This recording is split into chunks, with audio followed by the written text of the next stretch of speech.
Hello everyone, welcome to my journey. Life with rice, without rice. And ngayong umaga na to ay medyo mahigit isang linggo na tayo hindi nakakatakbo. At subukan natin tumakbo ngayon kahit medyo umuulan. So ang topic natin ngayon, paano ba natin masisigurado at mapapanatili na okay ang ating digestion. Napakahalaga po para po sa ating mga followers at lalong higit sa ating mga member ng ating community.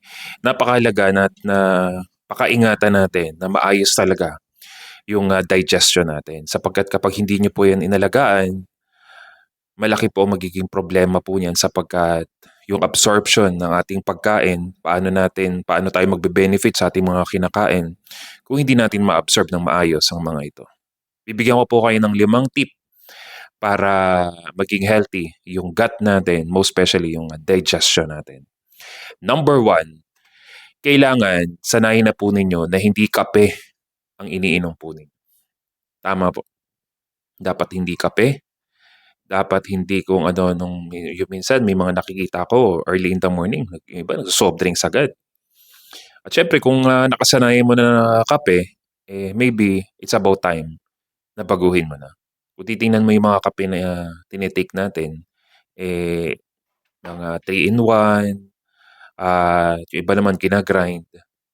Pinaka-the best kasi talaga ay warm water with Himalayan salt.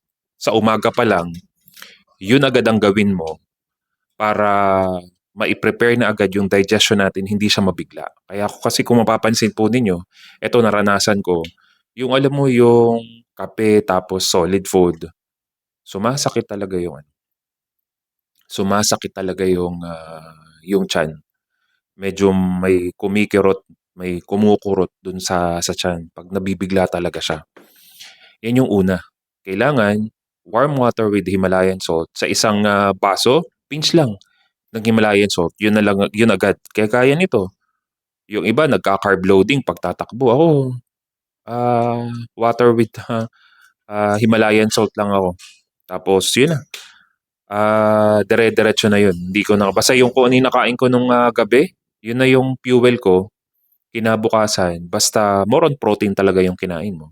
Pangalawa, napakahalaga na once na naka-prepare ka na, okay na yung nag-warm water ka na, siguraduhin mo na ang first meal mo, ako ang first meal ko talaga ay 10 or 12, 10 a.m. or 12 ng tanghali. Yan ang first meal ko. At siguraduhin mo na ang first meal mo na kakainin, hindi tinapay, hindi kanin, hindi noodles, protein, meat, red meat. Yan ang first meal mo dapat. Bakit kailangan protein, rich in protein ang kakainin mo? Sapagkat aware na dito yung mga followers natin, yung mga nakasubaybay sa atin, lalo higit yung mga nagpapa-coach po sa atin. Kapag rich in protein kasi ang kinain mo, mas matagal ang gutom mo. Mas matagal. So, kapag protein ang kinain mo, mas full ang pakiramdam mo para maiwasan yung pag-cheat natin. Para maiwasan yung cravings natin sa mga sweets, para maiwasan yung cravings natin sa mga junk foods, para maiwasan yung pagkain natin ng mga unnecessary, yung mga unhealthy talaga na mga pagkain. Sapagkat kapag kinain mo ay carbs, maya-maya gutom ka na uli. Magki-crave ka na uli ng kung ano-ano mga pagkain that is not healthy na alam naman natin hindi talaga ito makakatulong sa atin. Gets? Pangatlo, kailangan mo nang nguyaing mabuti ang iyong kinakain. Enjoy po ninyo. Most especially yung mga naka-OMAD, na mga iginaid natin na mga nag-OMAD. Naku, maniwala po kayo. Minsan, isang oras na mahigit di pa sila tapos kumain. Bakit? Ini-enjoy talaga nila yung pagkain. Nguyain mo ng mabuti. Huwag kang magmadali. Para kasi lagi kang para lagi kang may meeting, para kang laging may hinahabol ng kung sino. Enjoy mo yung pagkain. Napakalaga kasi sa bawat pagnguya natin ay malahukan siya talaga ng saliva.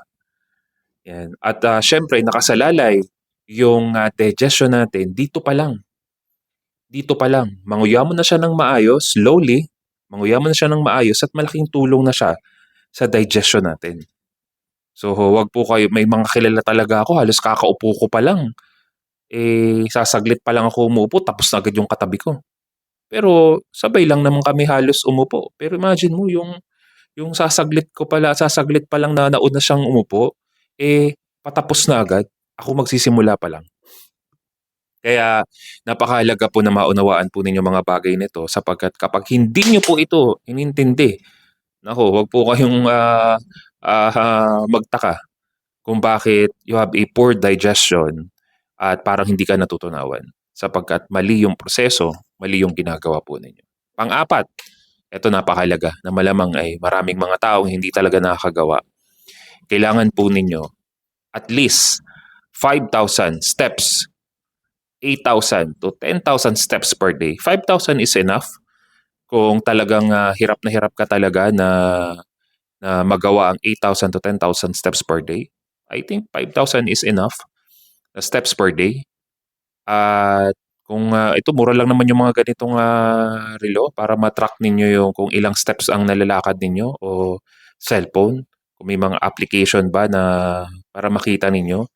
So 'yan, makikita ninyo kung, at least mamo-monitor ninyo yung, steps ninyo in a daily basis. Kapag ginawa niyo 'yan, malaking tulong 'yan sapagkat ano ba yung purpose, bakit ka kumain? Kasi may mga tao kakabilang kanto pa lang momotorin pa, kabilang kanto lang magta-tricycle pa. Kung tutuusin naman, puwede namang, lakarin na pero lagi na lamang nakasakay, lagi na lang nakamotor. So baguhin po natin 'yon, mas makakatulong po sa digestion natin kung magagamit natin din yung, yung energy na nakuha natin dun sa pagkain natin. Naunawaan po ba ninyo? At last, siguraduhin ninyo na bago kayo matulog, pakinggan niyo mabuti, siguraduhin niyong mabuti na bago matapos ang maghapon at bago kayo matulog, pinakahuli ninyong iinumin, warm water with Himalayan salt. Kapag ginawa niyo po 'yan, itong 5 steps na 'to, itong tips na 'to na binigay ko po sa inyo, you will simply amaze sa magiging result nito. God bless everyone. To God be the glory.